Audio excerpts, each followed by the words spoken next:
going up against Jessie Vargas.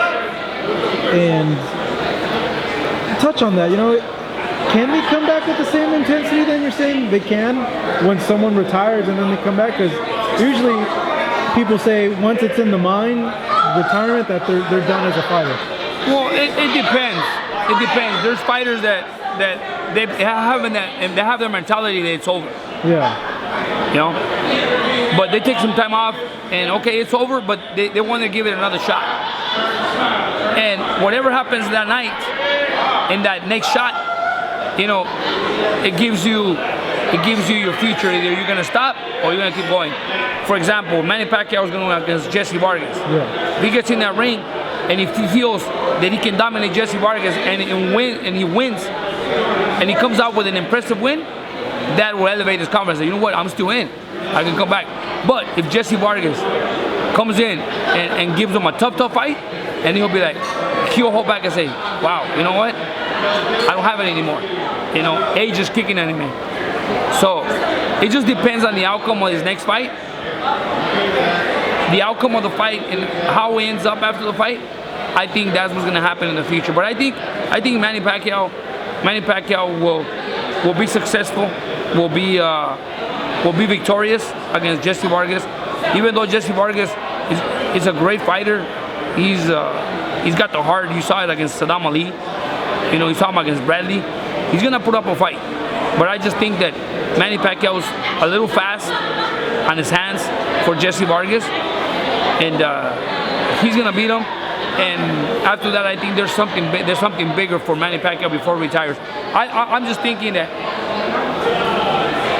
Manny Pacquiao is not gonna go down. He's not gonna go out of the sport with a fight with Jessie Vargas. He's gonna finish his career with a big fight. I don't know, for some reason I have a feeling that he's gonna fight Mayweather again, and that will be his last fight. Or, you know, I honestly thought there was talks before about him fighting Canelo. I hate that fight. I hate that fight. A lot of people thinking about that fight. You know, even though a lot of people like you hate it, I don't like that a lot of people would like to see it. I think it's an unfair fight. A completely unfair fight. Because they'll have Canelo weighing 180 and Manny's 140. Yeah. He's never made 147. It's gonna be it's gonna be like Superman walking through bullets. Exactly. You know? That's why I don't like that fight. You saw when Canelo fought Miguel Cotto. Same thing. He was walking through those punches. You see Miguel Cotto hitting them with combinations and not moving them. Yeah. But every time Canelo hit Cotto, I mean, you could see he was moving them around. It moved his whole body. Canelo has that big advantage. You know what? The day of the fight, he comes in at 180. Yeah, I know. So you're picking Pacquiao over Vargas then. Yeah. And then they're saying maybe Crawford. Do you like Pacquiao Crawford? Crawford will beat Pacquiao. You think so? Really? Yeah. Wow. Why? Because of the counterpunching? Because he's a smart fighter. Honestly, right now out there, the only fighters out there that really impress me, that I think they're at the top, one of them is Terence Crawford. Yeah. Terence Crawford is a fighter that, man, I admire. I admire his ability to fight. I admire how smart he is. I admire his patience. I admire how he moves. He switches from southpaw to right-hander, and he can dominate you either way, you know. And that's a big advantage. He always has the highest card in the fight. Yeah. Because if he goes in there fighting orthodox, and if he has problems, he'll switch it, and he'll accommodate any way or another. But he'll find a way to win the fight. Talk about nightmare, you know, like you prepare for him one way and then he switches, or it's like you got to work double to prepare for him. You saw it with Posto. Yeah, he did. Posto went in with one plan, and as soon as he switched it, he took his jab away and you're done. Yeah, that's true. You know, I was also surprised too with that fight.